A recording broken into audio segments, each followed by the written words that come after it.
Hello students, good morning.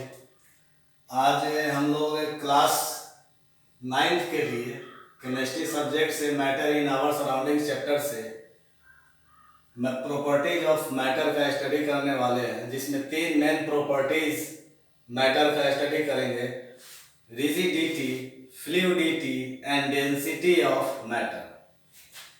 और इसके पहले आपको दो ऑडियो दिया जा चुका है, जिसके माध्यम से matter in our surrounding chapter का कुछ पॉइंट का स्टडी किए थे। फर्स्ट वीडियो में हम लोग chemical properties and physical properties के आधार पर मैटर का क्लासिफिकेशन किए थे। सेकेंड ऑडियो में हम लोग प्रॉपर्टीज ऑफ मैटर का स्टडी किए थे, जनरल प्रॉपर्टीज ऑफ मैटर। और आज हम लोग rigidity, that means hard, solid, fluidity और डेंसिटी का हम लोग स्टडी करेंगे। तो स्टार्ट करते हैं। Rigidity of solid. सॉलिड का रिजिडिटी प्रॉपर्टी क्या है? तो ध्यान दीजिएगा, हमारे पास कुछ स्ट्रक्चर हम बनाए हुए हैं यहाँ पे। ये सॉलिड को रिप्रेजेंट कर रहा है, ये लिक्विड को रिप्रेजेंट कर रहा है और ये गैस को रिप्रेजेंट कर रहा है। तो सॉलिड क्या होता है? सॉलिड नॉन कंप्रेसिबल होते हैं, यानी कंप्रेसिबल नहीं होते हैं, यानी इनकंप्रेसिबल नेचर का होता है सॉलिड।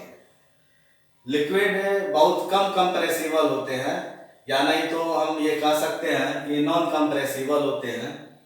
और गैस जो होते हैं वो वेरी हाई कंप्रेसिबल होते हैं। तो ये जो कंप्रेसिबिलिटी और नॉन कंप्रेसिबिलिटी के आधार पे हम लोग फ्लूइडिटी और रिजिडिटी पॉइंट का स्टडी करते हैं। तो रिजिडिटी का मतलब क्या होता है? The substance which are incompressible in nature, such substance is known as rigid substance, and such properties of the matter is known as rigidity property of the matter।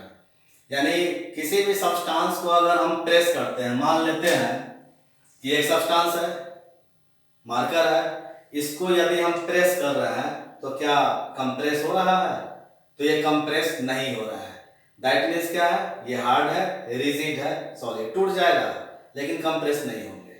यह प्रॉपर्टीज क्या कहलाता है? किसी मैटर का रिजिड प्रॉपर्टी कहलाता है, यानी कि रिजिडिटी कहलाता है। और रिजिडिटी होने का रीजन क्या होता है? सबसे पहली पॉइंट, रिजिडिटी होने का रीजन क्या होता है? यहाँ पर इस पॉइंट को हम लोग स्टडी करते हैं। रिजिडिटी होने का मेन रीजन क्या होता है कि सॉलिड जो होते हैं उनके स्ट्रक्चर कैसे होते हैं? कंपैक्ट स्ट्रक्चर होते हैं। कंपैक्ट स्ट्रक्चर क्यों होते हैं? तो सॉलिड के जो पार्टिकल्स होते हैं उनके बीच का फोर्स ऑफ अट्रैक्शन काफी स्ट्रॉन्ग होता है। इस कारण से प्रत्येक सॉलिड स्ट्रॉन्गली एक दूसरे के साथ इंटरैक्ट होते हैं या जुड़े हुए होते हैं। इस कारण से सॉलिड का जो मैक्सिमम स्पेस होता है वह मैक्सिमम स्पेस पार्टिकल्स के द्वारा ऑक्युपाई कर लिया जाता है। क्यों ऑक्युपाई कर लिया गया? क्योंकि पार्टिकल के बीच फोर्स ऑफ अट्रैक्शन काफी स्ट्रॉन्ग है, काफी हाई फोर्स ऑफ अट्रैक्शन है, जिसके कारण से प्रत्येक पार्टिकल एक दूसरे के काफी क्लोज में आकर के अरेंज हो गए। इसका रिजल्ट क्या हो गया? तो maximum vacant space of the solid is occupied by particles. जब पार्टिकल्स के द्वारा मैक्सिमम वेकेंट स्पेस को ऑक्युपाई कर लिया गया तो काफी कम मात्रा में very less vacant space is left behind by the particles, यानी पार्टिकल्स के द्वारा काफी कम स्पेस वेकेंट स्पेस के रूप में छोड़ दिया जाता है। अब इसका रिजल्ट क्या होता है कि पार्टिकल एक दूसरे के काफी क्लोज में है, वेकेंट स्पेस काफी लेस है, और पार्टिकल्स का एक और नेचर क्या है? सॉलिड के पार्टिकल्स का क्या नेचर है कि अपने ही पोजीशन पे वो फिक्स्ड हो जाते हैं। जब अपने ही पोजीशन पे फिक्स है, strong force of attraction particles के बीच है और लेस स्पेस पार्टिकल के द्वारा छोड़ दिया गया सॉलिड का, यही रीजन है कि सॉलिड इनकंप्रेसिबल होते हैं। और जब इनकंप्रेसिबल होते हैं तो नेचर क्या हो जाएगा ये सॉलिड का? रिजिडिटी हो जाएगा। भाई टूट जाएगा लेकिन दबेगा नहीं। This properties of the matter is known as rigidity property. That's all. तो रिजिडिटी का रीजन क्या है? रिजिडिटी का पहला रीजन होता है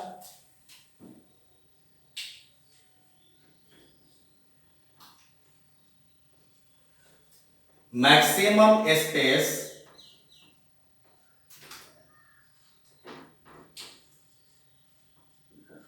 occupied by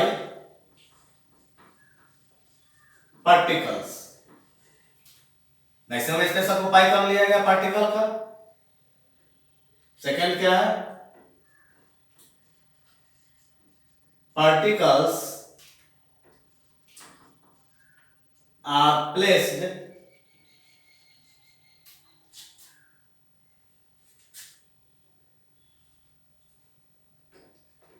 in fixed position।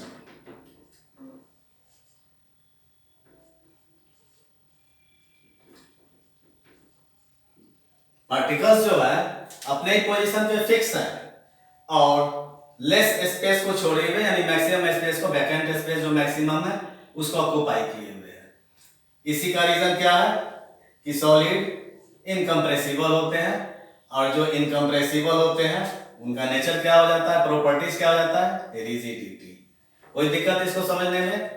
अगर आपसे क्वेश्चन एराइज किया जाता है कि सॉलिड इज रिजिडिटी या सॉलिड इज रिजिड, क्यों, आप इसका आंसर आप इस हिसाब से आप कर सकते हैं। That's all. अब नेक्स्ट पॉइंट आते हैं हम लोग कि फ्लूइडिटी का मतलब क्या होता है। The substance which have capability to flow, वह सब्सटेंस जो फ्लो करने का होता है उसका नेचर क्या हो जाता है, फ्लूइडिटी। यहां पर हम दो स्ट्रक्चर लिए हैं, एक लिक्विड का और एक गैस का स्ट्रक्चर लिए हैं। लिक्विड में क्या देख रहे हैं कि पार्टिकल्स का जो डिस्टेंस, दो पार्टिकल्स के बीच का इंटर पार्टिकल डिस्टेंस जो है, ये इंटर पार्टिकल डिस्टेंस सॉलिड का अपेक्षा में कम लेकिन गैस का अपेक्षा में ज्यादा है, सो दैट ये लेस कंप्रेसिबल, या नहीं तो हम ये कह सकते हैं कि जो लिक्विड होते हैं वो नॉन कंप्रेसिबल नेचर का होता है, पहली बात। दूसरी बात क्या होता है कि लिक्विड के जो पार्टिकल्स होते हैं उसके पार्टिकल्स अपने पोजीशन पे फिक्स नहीं होते हैं, पार्टिकल्स मूवेबल नेचर का होता है, और यदि पार्टिकल्स मूवेबल नेचर के होंगे तो उनका प्रॉपर्टी क्या हो जाएगा, फ्लो करने का प्रॉपर्टी हो जाएगा, और इस कारण से हम उसको क्या कहेंगे, फ्लूइडिटी के नाम से जानेंगे। यानी कि लिक्विड को फ्लूइडिटी, फ्लूइड क्यों बोला गया है, तो लिक्विड को फ्लूइड इसलिए बोला गया है कि लिक्विड फ्लो करने का नेचर रखता है, और फ्लो करने का नेचर क्यों रखता है, क्योंकि उनके पार्टिकल्स अपने पोजीशन पे फिक्स नहीं होते हैं और मूवेबल नेचर के होते हैं। क्यों पार्टिकल्स अपने पोजीशन पे फिक्स नहीं होते हैं, तो इसलिए पार्टिकल अपने पोजीशन पे फिक्स नहीं होते हैं क्योंकि पार्टिकल्स के बीच का फोर्स ऑफ अट्रैक्शन क्या होता है, लेस होता है। यही रीजन है कि ये नॉन कंप्रेसिबल नेचर के होते हैं या लेस कंप्रेसिबल नेचर के होते हैं, लेकिन इनका नेचर क्या हो जाता है, फ्लूइड नेचर, फ्लो करने का।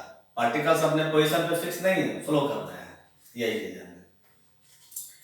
गैस का भी नेचर सेम लिक्विड के तरह का ही होता है, लेकिन गैस के जो पार्टिकल्स होते हैं वो अपने पोजीशन पे फिक्स नहीं होते हैं, क्योंकि इसके बीच का फोर्स ऑफ अट्रैक्शन लिक्विड और सॉलिड के अपेक्षा में, यानी सॉलिड और लिक्विड के अपेक्षा में काफी कम होता है फोर्स ऑफ अट्रैक्शन। और यदि काफी कम फोर्स ऑफ अट्रैक्शन है तो पार्टिकल्स स्ट्रांगली आपस में जुड़े हुए नहीं होते हैं, और पार्टिकल्स जब स्ट्रांगली आपस में जुड़े हुए नहीं होंगे तो पार्टिकल्स का नेचर क्या हो जाएगा, मूवेबल, हाईली मूवेबल हो जाएंगे। और यदि हाईली मूवेबल नेचर के होंगे इनका भी टेंडेंसी क्या हो जाएगा, फ्लो करने का। सो दैट लिक्विड और गैस को किस नाम से जानते हैं, तो लिक्विड और गैस को हम लोग क्या कहते हैं, लिक्विड और गैस को हम लोग फ्लूइड के नाम से जानते हैं, और इसी से related fluidity properties of liquid and gas है। अब लास्ट हम स्टडी कर रहे हैं density of solid liquid gas. देखिए डेंसिटी क्या होता है, तो mass per volume is regarding as density. और एक चीज और जान जाइए, एट कांस्टेंट मास, जब सब्सटेंसेस का मास कांस्टेंट होता है तो density is inversely proportional to volume, that means कि डेंसिटी बराबर मास बटे वॉल्यूम। अब यहां पर देखिए एक एक्सपेरिमेंट हम कर रहे हैं। हमने क्या किया, एक सॉलिड का टुकड़ा एज ए मार्बल के रूप में, मार्बल का क्या फॉर्मूला होता है, कैल्शियम कार्बोनेट, और उस मार्बल को हमने क्या किया, ग्राइंडिंग करके उसको पाउडर बना दिया। और जितना ग्राम का हमने मार्बल लिया, मान लेते हैं 5 ग्राम हमने मार्बल लिया, 5 ग्राम हमने वाटर लिया, और 5 ग्राम हमने गैस लिया, लेकिन वॉल्यूम सबसे कम किसका होगा? सॉलिड का वॉल्यूम कम होगा और इसके अपेक्षा में लिक्विड का वॉल्यूम ज्यादा होगा और गैस का वॉल्यूम सबसे ज्यादा होगा। गैस का वॉल्यूम सबसे ज्यादा क्यों होगा? क्योंकि गैस के जो पार्टिकल्स हाईली मूवेबल नेचर के होते हैं, और जब गैस के पार्टिकल्स हाईली मूवेबल नेचर के हैं तो गैस जिस जार और जिस कंटेनर में रखा हुआ है उस जार और उस कंटेनर का टोटल इंटरनल स्पेस को वो ऑक्यूपाई कर लिया। दैट मींस इसका वॉल्यूम ज्यादा हो गया। जिस सब्सटेंसेज का वॉल्यूम लो होगा उस सब्सटेंसेज का डेंसिटी क्या होगा? हाई होगा। यानी सॉलिड का डेंसिटी हाई क्यों होता है? आपको लास्ट ऑडियो में बताया गया है कि सॉलिड का डेंसिटी इसलिए हाई होता है क्योंकि सॉलिड के पार्टिकल्स काफी क्लोज पैक में एक दूसरे के साथ काफी क्लोजली जुड़े हुए होते हैं। तो ये कैल्शियम कार्बोनेट का जो मार्बल है, ये ग्रेन्यूल्स है, पाउडर है, 5 ग्राम में लिया हुआ है, लेकिन ये बहुत कम ही स्पेस को ऑक्यूपाई कर रहा है इस कंटेनर का। तो वॉल्यूम क्या हो गया? लो, लेकिन डेंसिटी क्या होंगे इनके? काफी हाई। इतना ही मात्रा का हमने लिक्विड लिया और एक कंटेनर में डाला तो देखा कि वॉल्यूम हाई है, वॉल्यूम ज्यादा हो गया, ज्यादा स्पेस ऑक्यूपाई कर रहा है, लेकिन डेंसिटी क्या हो जाएगा? लो। ये क्यों ज्यादा स्पेस ऑक्यूपाई कर रहा है? क्योंकि इनके पार्टिकल्स का डिस्टेंस क्या है? लिक्विड सॉलिड की अपेक्षा में ज्यादा है।